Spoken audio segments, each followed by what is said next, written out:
Hello everyone, welcome to target for IQ. स्वागत है आपका अपने यूट्यूब चैनल पर। Myself Ravindra Kumar. तो स्टूडेंट्स, हम डे टू डे अब साइंस के इंपॉर्टेंट क्वेश्चन की सीरीज कर रहे हैं जो आपके फ्यूचर में एग्जाम्स हैं, बिहार एपी हो, सिविल जज हो, जो भी एग्जाम्स हैं, खासकर जिसमें साइंस के क्वेश्चन पुटअप किए जाते हैं उनके लिए बहुत ही ज़्यादा इंपॉर्टेंट है।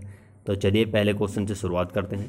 पहला क्वेश्चन है, किस हार्मोन को लड़ो और उड़ो यानी कि फ्लाई एंड फ्लाइट हार्मोन के नाम से जाना जाता है? तो ये काफ़ी इंपॉर्टेंट है, ये जाना जाता है एड्रीनेलिन। ठीक है, एड्रीनेलिन हार्मोन को फ्लाई एंड फ्लाइट हार्मोन के नाम से जाना जाता है। अच्छा, ये जो हार्मोन होता है, अगर इसका फ्लो शरीर में यानी कि ह्यूमन बॉडी में ज़्यादा हो जाता है तो क्या होता है, जो स्पीड होती है हार्ट की, वो बढ़ जाती है, यानी कि हृदय में वृद्धि भी हो जाती है लड़ो और उड़ो हार्मोन के ज़्यादा श्रवण से।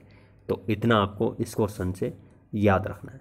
क्वेश्चन नंबर 2 है, सामान्य व्यक्ति के रक्त का पीएच वैल्यू कितना होता है? तो पीएच वैल्यू 7.35 से 7.45 होता है। यहाँ पर आपको याद रखना है, अगर पीएच वैल्यू 7 या 7 से कम है तो वो अम्लीय होगी यानी कि एसिड होगी। और बात करते हैं जो आपका पीएच वैल्यू 7 से ज़्यादा है तो वह क्या होगी, एल्काइन होगी। ठीक है, एल्केलाइन होगी यानी कि क्षारीय होगी। तो रक्त क्या होगा, रक्त क्षारीय होता है, ये भी आपको याद रखना है। ब्लड जो होता है एल्केलाइन यानी कि क्षारीय प्रकृति का होता है। चलिए क्वेश्चन नंबर 3 देख लेते हैं। ईईजी का फुल फॉर्म है इलेक्ट्रोएन्सेफलोग्राफी।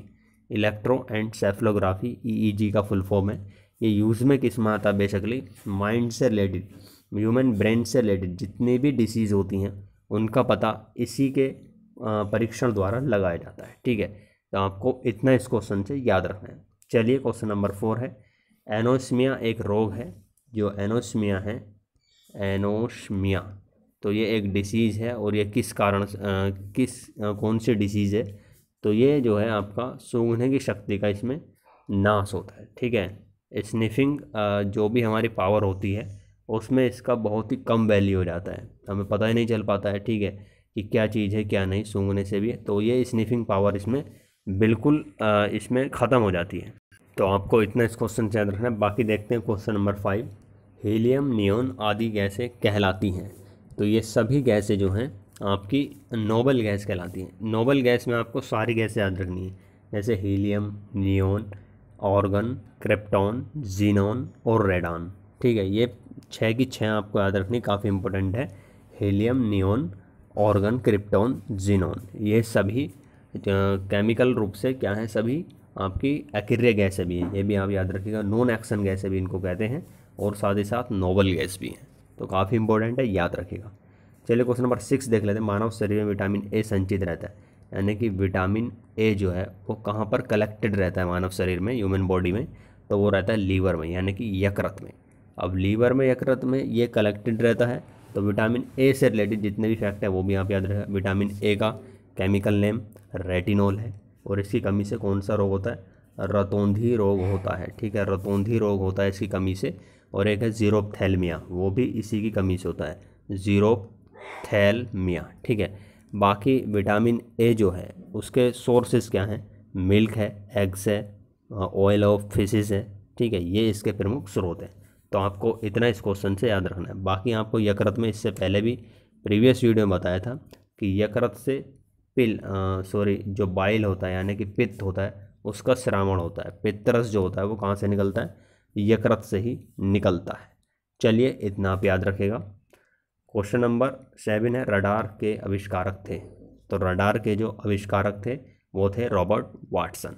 अब रडार का नाम आया तो रडार का फुल फॉर्म भी आपको पता होना चाहिए। Radio detection and ranging, radio detection and ranging इसका फुल फॉर्म है।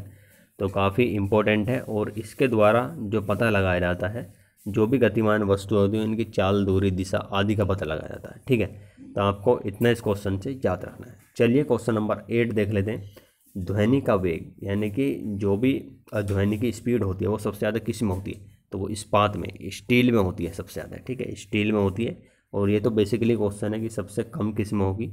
तो सबसे कम जो होती है गैसेस में सबसे कम स्पीड होती है ध्वनि की, ये भी आप याद रखिएगा। फिर उससे ज़्यादा द्रवों में होती है, फिर उससे ज़्यादा, सबसे ज़्यादा जो होती है वो सॉलिड्स में होती है, ठोस में होती है। तो आपको इतना इस क्वेश्चन से याद रखना है। चलिए क्वेश्चन नंबर 9 देख लेते हैं। पोलियो का टीका सबसे पहले तैयार किया था। पोलियो का वैक्सीन जो किसने प्रिपेयर किया था, सबसे पहले तैयार किया था, तो वो किया था जोनास सॉल्क ने। ठीक है, जोनास सॉल्क ने इसको तैयार किया था। और आपको पता होना चाहिए जो पोलियो डिसीज़ है वो एक विषाणु जनित रोग है। ठीक है, विषाणु जनित रोग है, ये भी काफ़ी इम्पोर्टेंट है, याद रखेगा, यानी कि वायरस जनरेटेड रोग है। चलिए क्वेश्चन नंबर लास्ट देख लेते हैं। शुष्क बर्फ यानी कि ड्राई आइस किसका रूप होता है, तो वो ठोस कार्बन डाइऑक्साइड होता है जो आपका शुष्क बर्फ होता है। ठीक है, तो आपको याद रखना है, काफ़ी इंपॉर्टेंट क्वेश्चंस हैं। इसी तरीके से सीरीज चलती रहेगी। जो और भी इम्पोर्टेंट क्वेश्चंस हैं वो धीरे धीरे आपके इसी तरीके से कवर अप होते रहेंगे। तो मिलते हैं नेक्स्ट वीडियो में, तब तक के लिए जय हिंद, वंदे मातरम।